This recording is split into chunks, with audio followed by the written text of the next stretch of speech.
If your gun units cannot shoot at the same target, your formation is already failing, and one of the most popular formations basically guarantees that. So what most players try to do is they try to protect their guns with melee infantry, but there are actually three problems that come with that. First one is that you cannot concentrate your fire into the same target. Second one is that guns often stop shooting into the targets that are locked in melee because they actively try to avoid friendly fire, and sometimes the melee combat actually breaks line of sight. And third problem is actual friendly fire. So in this video I'll show you why most gun formations do not work and the ones that actually do. Where many players go wrong is that they try to play guns like archers. But archers can arc their shots and guns do direct fire. In Warhammer 3, gun units use so-called true line of sight, which means they only shoot at targets they can actually see. So every formation comes down to two simple rules. Do not limit number of possible targets for your guns, and second, do not put units in front of them. So what doesn't work? So here we have popular checkerboard formation, and the problem with checkerboard formation in guns is that this formation breaks line of sight for your guns. Checkerboard works great for archers and crossbows because they arc their shots and every unit in the formation can shoot in any direction if you point it in that direction. But the guns, units on the left cannot shoot across the formation on units on the right, and vice versa, and units in the back line cannot shoot across the formation into the units in the front, and as soon as the first enemy units come to your front line and lock down some units in melee, the whole formation can shut down. It's same with melee infantry. Once enemy is in melee combat with your melee infantry, your guns will often avoid shooting into combat. There are some exceptions. Short races like dwarves, Skaven or chaos dwarves, they can shoot over the heads of melee infantry into human-sized models, but if they shoot into smaller targets like goblins, you come back to the same problem, they just do not see the target.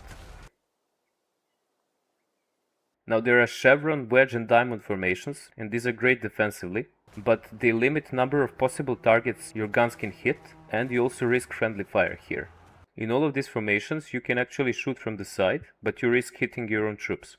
Also, these formations split fire into multiple enemy targets. You point your guns in different directions, so they all can shoot at different enemy units and you cannot shoot the same unit with all of your guns. So there is a basic rule with firearms. You do not point them at your own troops, and this is very much applicable to Total War.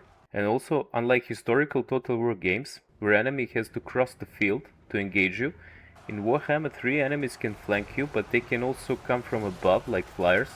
They can summon units below you, or they can just drop nukes. So there are two gunpowder formations that actually work, and they have few variations. First one is line formation. In line formation, all of your guns are pointed in the same direction, which allows you target selection. Plus, there is no risk of friendly fire. The only thing you need to worry about is terrain, and the best terrain is flat open ground, but on many maps you can actually position them properly and use the line formation. First variation is to use two firing lines. Now the Skaven and Empire are actually amazing for this. The Empire can use infantry in first firing line and Outriders in second, because Outriders are mounted, they naturally have vision above infantry lines and they can shoot over them into any targets. Now the Skaven are actually so small that almost every target is above their sight level and they can shoot effectively. That's why the Rattling guns plus Jezzails are so amazing and they can shoot at everything. The benefits of the two lines are same as for one line, plus you get better fire density, which means more effective fire on important targets. Another variation is to use three firing lines, but usually this will require some units that have arced shots, and this is mostly artillery like Hellstorm rocket batteries or mortars, or Dwarven flamethrowers. Also Skaven poison mortar teams can also arc their shots, and only thing you need to worry about is that enemy doesn't get too close to you, because if they are just in front of your first line, you also risk friendly fire, but your units can also stop shooting. The benefit is that actually if you use three firing lines, most enemy armies will never get close to you. Also, you can use hills to naturally make height difference for any gunpowder unit, so you can use infantry in second line as well. Now the second formation that actually works is less about shape and more about control. In military terms, this is called deep, layered or elastic defense, and the core idea is to split and delay portions of enemy army, and that way you can deal with them in separate groups, one at a time. So for this, you need frontline blockers, and the best option here are single entities, especially heroes, but also monsters and tough war machines can work, because you will do minimal friendly fire, and they also do not block line of sight, plus you can heal them. If you use melee infantry for this, they need to be short, and again, dwarves, cave and chaos dwarves are great, and you actually shoot above their heads. Empire can do this if they shoot into cavalry or monsters, but if you shoot in melee you also risk friendly fire, especially with artillery. Skaven Menace Belows and Clanred Summons do exactly the same thing, but it's more reactive gameplay. You do not use static blockers, but you place one when you need it. This tactic formation is actually best used when you face overwhelming force, like 3 or 4 enemy armies, and you cannot shoot them all at once. You can check my deep defense tactic video, the link is in description. Now the kill box formation actually uses the same principle. You delay part of enemy army and you funnel the rest into the kill box. There are multiple ways to create kill box, depending on the terrain.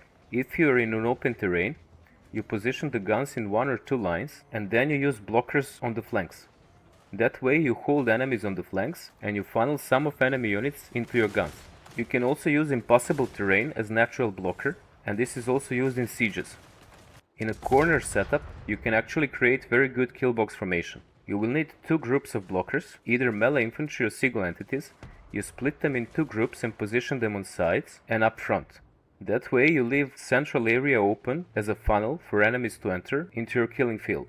Now the half checkerboard also does the same thing, however it creates multiple smaller kill boxes between your units. It's exactly the same as using single entities, but this can work at shorter range because enemy units cannot bypass them and engage your guns. However, the problem here is huge risk of friendly fire, and guns can also stop shooting because of line of sight problems.